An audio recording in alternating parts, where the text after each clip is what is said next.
History facts کے موضوع دوستو السلام علیکم ناظرین گرامی، آج سے 2000 سال قبل روم کے شہر افسوس میں ایک ظالم بادشاہ دقیانوس کی حکومت قائم تھی۔ اس بادشاہ کی سب سے ظالمانہ حرکت تو یہ تھی کہ جو بتوں کی پوجا نہ کرتا وہ اسے قتل کروا دیتا تھا۔ ایک دن یہ قتل کا منظر دیکھنے کے لیے چند نوجوان حاضر ہوئے جن کے آنکھوں سے اللہ تعالیٰ نے تمام پردے اٹھا دیے۔ جب ظالم بادشاہ اہل ایمان کا قتل کرواتا تو آسمان سے جنت کے فرشتے اترتے اور ان کی روحوں کو اپنے ساتھ لے جاتے۔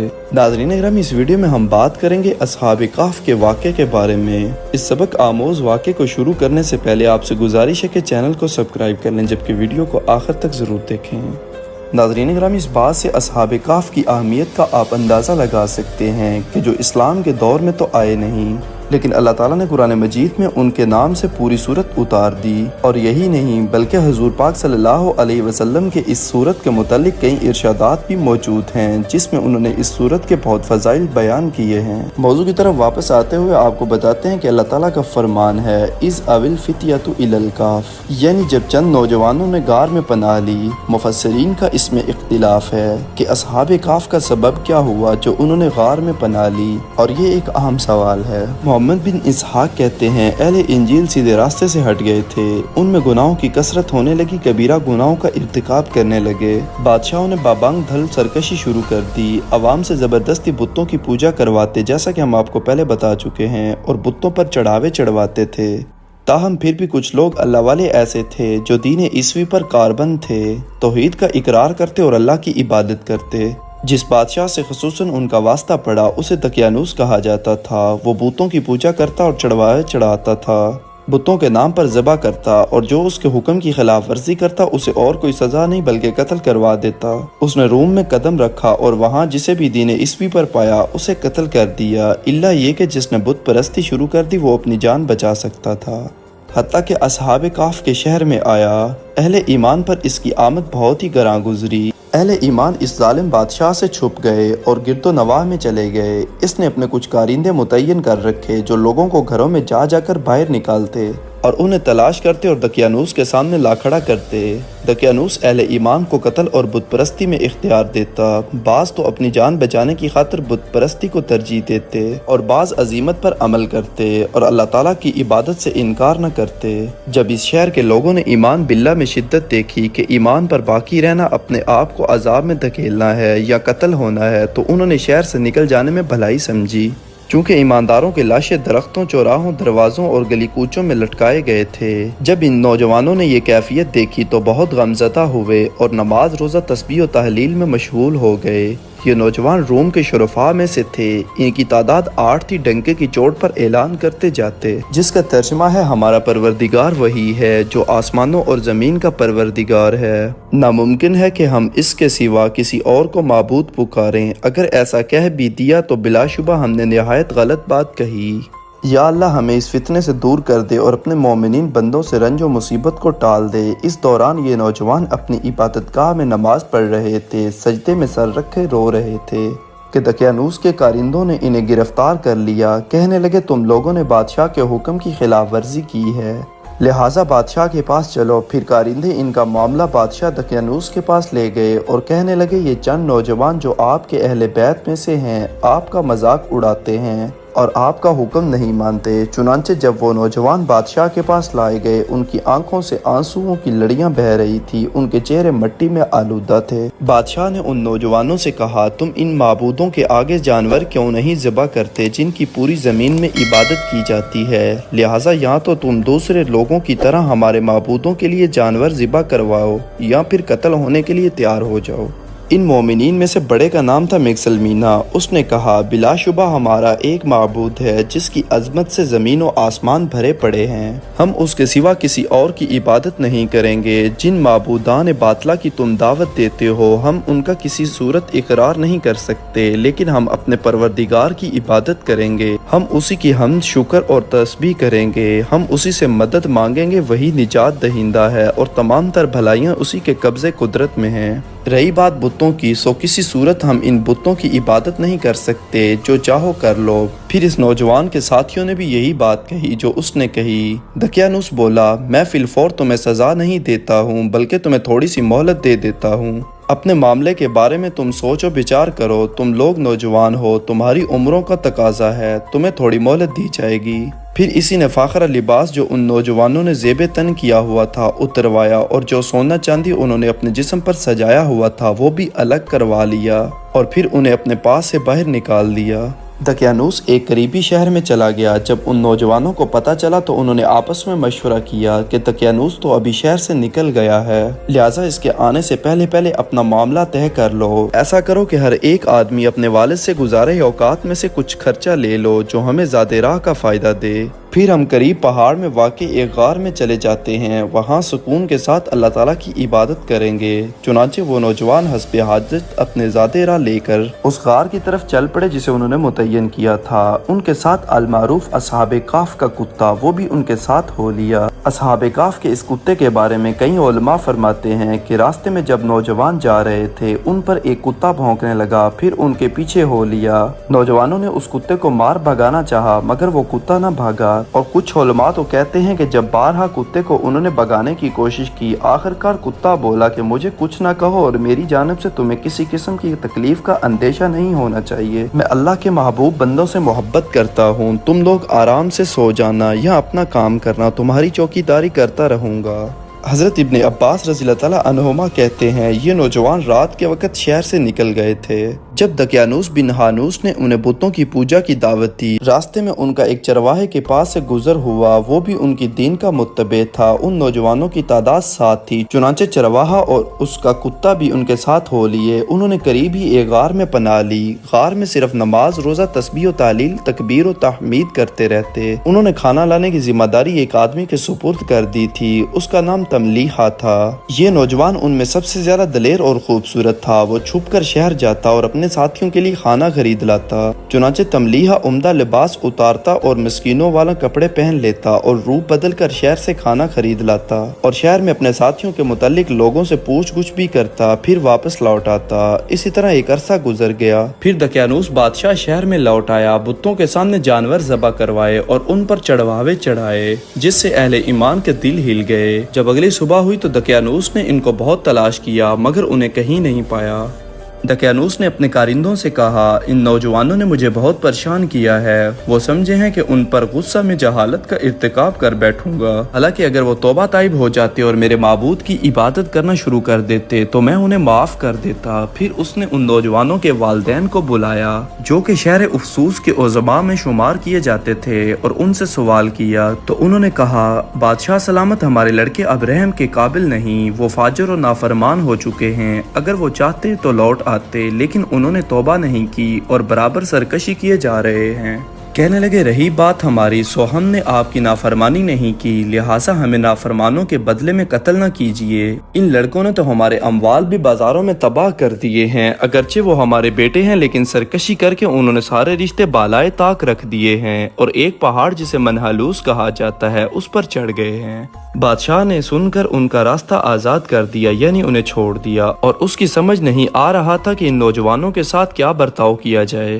بہرحال غاران نوجوانوں کی قبر بن گئی۔ اللہ جانتا ہے وہ زندہ ہیں، وہ بھی سمجھتے ہیں جو کچھ اللہ ان کے ساتھ کرتا ہے، حالانکہ اللہ تعالیٰ نے انہیں نیند کی موت سلا دیا ہے اور 309 سال تک وہ سوتے رہے، اور ان کا کتا دہلیز پر ہاتھ پھیلائے بیٹھا اور خود دائیں بائیں کروٹ بدلتے رہتے۔ اب یہاں پر ایک اعتراض یہ بھی پیدا ہوتا ہے کہ اصحاب کہف کے نام و نسب کیسے محفوظ ہوئے؟ دقیانوس کے دربار میں 2 مومن آدمی بھی تھے جنہوں نے ابھی تک ایمان چھپائے رکھا تھا، ایک کا نام اور دوسرے کا نام دوماس تھا۔ ان دونوں نے اصحاب کہف کے اسماء اور نسب لکھنے کا اہتمام کیا، ان کے مختصر حالات شیشے کی بنی ہوئی ایک تختی پر رقم کیے اور پھر اس تختی کو پیتل کے بنے ہوئے ایک صندوق میں بند کر دیا اور اسے رکھ دیا، اور کہنے لگے ممکن ہے ان نوجوانوں پر اللہ تعالیٰ کسی مومن قوم کے قیامت سے پہلے مطلع کر دے تاکہ وہ ان کے حالات سے واقف ہو سکیں۔ پھر انہوں نے اصحاب کہف پر ایک عمارت بنوا دی۔ دقیانوس کچھ عرصہ زندہ رہا پھر مر گیا۔ اس کے بعد کئی قومیں، کئی زمانے اور بادشاہ گزر گئے۔ پھر اس شہر میں ایک نیک نامی سردار بنتا ہے جس کا نام تھا تاؤدیسیوس۔ وہ 88 سال تک اس شہر میں حکومت کرتا رہا، لیکن لوگ گروہی شکل میں بٹے ہوئے تھے، جبکہ بعض لوگ اللہ تعالیٰ اور قیامت کے منکر تھے۔ بادشاہ پر ان لوگوں کی تکذیب گراں گزری۔ اس نے اللہ تبارک و تعالیٰ کے حضور شکایت و عاجزی کرنا شروع کر دی اور خود بہت پریشان ہوا جب اس نے دیکھا کہ اہل باطل اہل حق پر غالب ہوتے جا رہے ہیں اور کہہ رہے ہیں زندگی صرف دنیا ہی کی زندگی ہے، اگر دوبارہ اٹھائے بھی جائیں تو صرف روحیں اٹھائی جائیں گی، جسم نہیں اٹھائے جائیں گے، جسموں کو زمین ختم کر دے گا۔ حتیٰ کہ بادشاہ جس کے دل میں بھی ایمانی نور دیکھتا تو اس کے پاس پیغام بھیجتا کہ تمہارے ساتھ حق پر ہوں، لیکن لوگوں نے قیامت کی تکذیب کرنا شروع کر دی ہے، قریب ہے کہ ملت حقہ سے برگشتہ ہو جاتے۔ جب بادشاہ نے لوگوں کی تکذیبی کیفیت دیکھی تو دروازہ بند کر کے اپنے گھر میں گوشہ نشین ہو گیا۔ اس نے ٹاٹ کا کپڑا پہنا، خاک بچھائی، پھر اس پر بیٹھ گیا اور اللہ کے حضور دن رات رو رو کر عرض کرنے لگا، اے میرے پروردگار، میں ان لوگوں میں شدید اختلاف دیکھتا ہوں، لہٰذا کوئی ایسی دلیل و حجت نازل فرما جو ان لوگوں کے سامنے حق بیان کر دے۔